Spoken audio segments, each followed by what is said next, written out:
Kailangan natin siyang palitan sa ikabubuti natin lahat. Pwede lang. Nag-init ang ulo ni General Luna sa harap ng lahat ng tao sa plaza. Anong bago doon? Sabi niya, di raw siya magdadalawang isip na barilin ng sino mang traitor sa bansa. Kahit na po kayo, Senyor Presidente. At may bali-balita na binabalak ng iluklok ang kanyang sarili bilang diktador kapalit ninyo. Sino nagsabi? Ako mismo ang nakasaksi sa pagbabanta niya sa plaza. Narinig po namin mula sa mga ibang opisyales ang tungkol sa pagbabalak niyang maging diktador.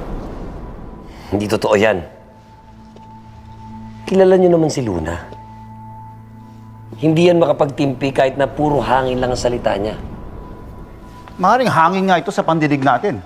Pero para kay Luna, totoo lahat yun. At alam natin na nabubulag siya sa kanyang galit. Parang baliw na toro.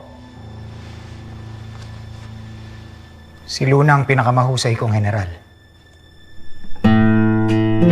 Nariyan naman si Goyong. At si Ricarte. At nandito rin ako.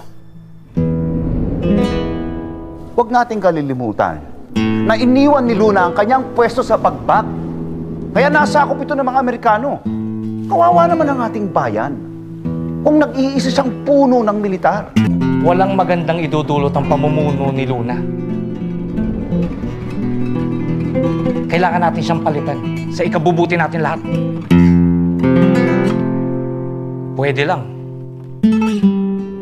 Hindi na lang. Salamat mga Ginoo. Kailangan ko muna ng panahon para mag-isip.